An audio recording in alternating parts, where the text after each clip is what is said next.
our true home. When you practice the bell of mindfulness, you breathe in, and you listen deeply to the sound of the bell, and you say, "Listen, listen." Then you breathe out and you say, "This wonderful sound brings me back to my true home." Our true home is something we all want to go back to. Some of us feel we don't have a home. What is the meaning of true home? In the last Dharma talk, we talked about a wave. Does a wave have a home? When a wave looks deeply into herself, she will realize the presence of all the other waves. When we are mindful, fully living each moment of our daily lives, we may realize that everyone and everything around us is our home. Isn't it true that the air we breathe is our home, that the blue sky, the rivers, the mountains, the people around us, the trees, and the animals are our home? A wave looking deeply into herself will see that she is made up of all the other waves and will no longer feel she is cut off from everything around her. She will be able to recognize that the other waves are also her home. When you practice walking meditation, walk in such a way that you recognize your home, in the here and the now. See the trees as your home, the air as your home, the blue sky as your home, and the earth that you tread as your home. This can only be done in the here and the now. Sometimes we have a feeling of alienation. We feel lonely and as if we are cut off from everything. We have been a wanderer and have tried hard but have never been able to reach our true home. However, we all have a home, and this is our practice, the practice of going home. It's funny. In my country, the husband refers to his wife as my home. The wife refers to her husband as my home. Talking with another person, he might say, "My home said that," or "My home is not here at the moment." There must be some feeling behind this. When we say, "Home sweet home," where is it? When we practice looking deeply, we realize that our home is everywhere. We have to be able to see that the trees are our home and the blue sky is our home. It looks like a difficult practice, but it's really easy. You only need to stop being a wanderer in order to be at home. Listen, listen. This wonderful sound brings me back to my true home. The voice of the Buddha, the sound of the bell, the sunshine, everything is calling us back to our true home. Once you are back in your true home, you'll feel the peace and the joy you deserve. If you are a Christian, you feel that Jesus Christ is your home. It's very comfortable to think of Jesus as your home. If you are a Buddhist, then it's very nice to think of the Buddha as your home. Your home is available in the here and the now. Christ is there, the Buddha is there. The practice is how to touch them, how to touch your home. You call Christ the living Christ, so you cannot believe that Christ is only someone who lived in the past, and is no longer there. He is ever present. Your practice is how to touch him, he is your home. If you are a Buddhist, you practice very much in the same way. You invoke the name of the Buddha as one of the ways to touch the Buddha, because you know that he is your home. The living Christ, the living Buddha is your home. But the living Christ is not only a notion, or an idea. He must be a reality. This is true for the living Buddha, too. How can you recognize the presence of the living Christ or the living Buddha? This is your practice. Maybe when you hear the sound of the bell, you are able to recognize him, to touch your true home. Maybe because you know how to walk mindfully, with concentration, you recognize your home. What is the home of a wave? The home of the wave is all the other waves, and the home of the wave is water. If the wave is capable of touching himself and the other waves very deeply, he will realize that he is made of water. Being aware that he is water, he transcends all discrimination, sorrows, and fears. Your home is available in the here and the now. Your home is Jesus or God. Your home is Buddha, or Buddhahood. A person? Or more than a person? Last week we spoke of nirvana as the reality of no birth and no death. Nirvana is our true substance, just as water is the true substance of the wave. We practice to realize that nirvana is our substance. Once we realize this, we transcend the fear of birth and death, of being and non-being. God is an equivalent expression. God is the foundation of being, or as many theologians, like Paul Tillich, say, God is the ground of being. Last week we said that the notion of being and non-being cannot be applied to God or to nirvana. The notion of beginning and end cannot be applied to the absolute either. That is why both the notion of person and of non-person cannot be applied to God, nor can it be applied to nirvana. So if we spend time quarreling with each other as to whether God is a person or a non-person, we waste our time. That is discouraged in the Buddhist practice, and that is why Paul Tillich was so skillful when he said, God is not a person, but not less than a person. It was a wonderful way to advise people not to spend too much time speculating. We are people, but we are also more than just people. Are you only a person? Or at the same time are you also a tree and a rock? You only need to look deeply to discover that you are a person and at the same time you are a rock and a tree. In the Buddhist circle, people believe that in former lives they were human beings, animals, plants, and minerals. This is scientifically true. If we look deeply into the evolution of our species, we see that in former times we have been a rock, a tree, and an animal. Humans are very young creatures. We have evolved over many years to become what we are today. It is scientifically proven that we have been a rock, a cloud, a tree, a rabbit, a deer, a rose, and a single-cell being. If you continue to look deeply, you will see that in the present moment, you continue to be a rose, a rabbit, a tree, and a rock. This is the truth of interbeing. You are made of non-you elements. You can touch the cloud within you. You can touch the sunshine within you. You can touch the trees and the earth within you. You know that if these elements were not in you, you could not be here at this very moment. Not only in former lives were you a tree, but sitting here, right now, you are a tree. That is why I say that the trees are your home. Recognize your home sweet home. Cultivating our home, cultivating the holy. In East Asia, we speak of the human body as a mini cosmos. The cosmos is our home, and we can touch it by being aware of our body.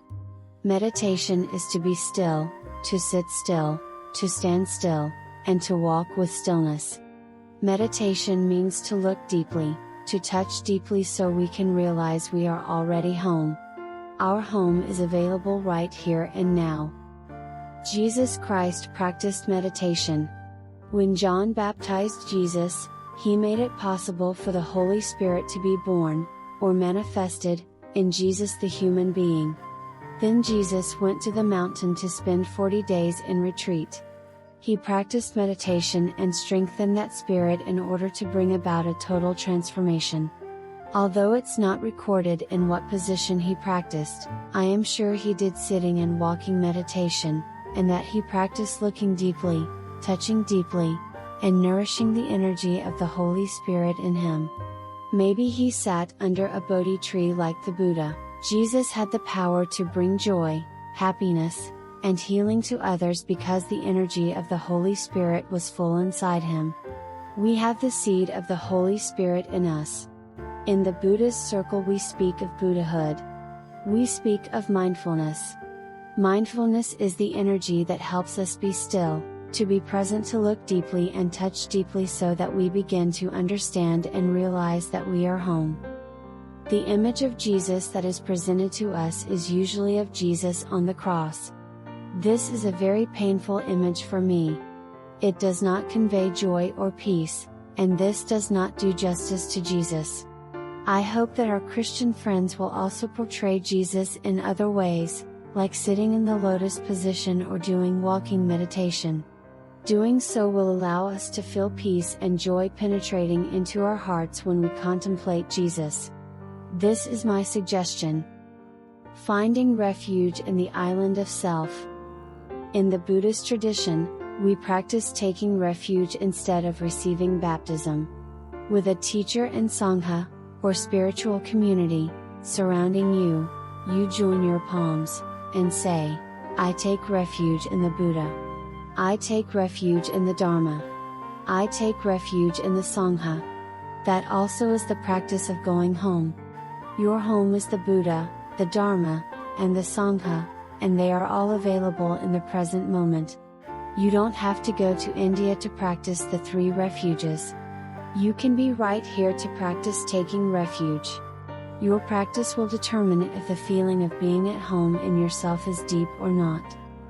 When the Buddha was 80 years old and was about to die, he told his disciples they should take refuge in the island of self, Atattapa.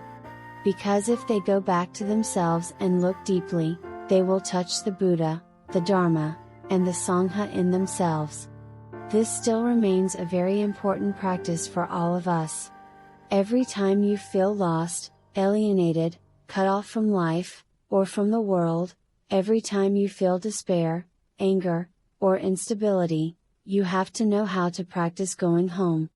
Mindful breathing is the vehicle that you use to go back to your true home where you meet the Buddha, the Dharma, and the Sangha. Mindful breathing brings you home. It generates the energy of mindfulness in you. Mindfulness is the substance of a Buddha. The Sangha, the community, is a wonderful home. Every time you go back to the Sangha, you feel that you can breathe easier, you can walk more mindfully, and you can more fully enjoy the blue sky, the white clouds, and the cypress tree in your yard. Why? Because the Sangha members practice going home all day, through walking, breathing, cooking, and doing their daily activities mindfully. It's strange. You have been to Plum Village and received instructions on how to breathe, walk, smile, and take refuge. You took these back to your home and practiced. Yet whenever you return to Plum Village, you find that with the Sangha you can practice better than when you were home alone. There are things that you don't do easily when you are alone. But surrounded by members of the Sangha, suddenly these things become easy. You don't need to make much effort to do them, and you enjoy doing them a lot. If you had an experience like this, try to build a Sangha where you live. A Sangha is our refuge. Taking refuge in the Sangha is not a matter of faith, or belief, it is a matter of practice. Talk to your child, your companion, and your friends about the necessity of having a Sangha. If you have a Sangha, you are safe. You can nourish your home and protect yourself. You can enlarge your home all the time to include the clouds, the trees, and the walking meditation path. As you have learned, everything belongs to our home, everything belongs to our Sangha. You may think that if a person does not believe in the practice, he or she cannot be part of your Sangha. But if he or she is surrounded by 3, 4, or 5 people who practice mindful breathing, mindful walking, mindful sitting, and smiling, one day that person may realize that she is more than herself. Even if you don't talk to him or her about your practice, she will realize that there is something in you that keeps you fresh, calm, and happy. You have the Sangha, the Dharma, and the Buddha in you. After that you'll be able to invite him or her into your Sangha. Taking refuge in the Sangha is very important. Not a day goes by when I do not practice taking refuge several times. Darling, you are my home. I practice going home by walking, sitting, and doing things in mindfulness so I do not lose myself. Tin Toy, a permanent resident at Plum Village, wrote a song several years ago entitled I Am Always With Me. The first lines are, I have been living in myself for a long time. I have never lost myself. I have always been with myself. I have never lost myself. This is a very important practice. Live your daily life in a way that you never lose yourself. When you are carried away with your worries, fears, cravings, anger, and desire, you run away from yourself and you lose yourself. The practice is always to go back to oneself. You have a wonderful vehicle. And you don't have to buy any gasoline. Mindful breathing and mindful walking are wonderful ways to go back to oneself. When I meet myself, I see a lot of space. When you are there with yourself, taking care of yourself, there is space in you, vast enough for the white clouds to travel in. Tin Toy's song continues, I still have my future. I still have my past. That is why I feel light and happy today. Where is your future? Where is your past? You can discover your future, and your past, just by going back to yourself. Of course your ancestors are there within you. When you go back to yourself, you touch your ancestors. Your grandpa and grandma, your father and mother are alive in you. Your ancestors have never died. They are still in you. You only need to practice mindful breathing to touch them and smile at them. In former lives you were a tree, a rock, a cloud, a rabbit, a deer. All these things are still in you and you can touch them. They belong to your home. Go back and touch these elements and you will see that your Dharma body is huge and your home is vast.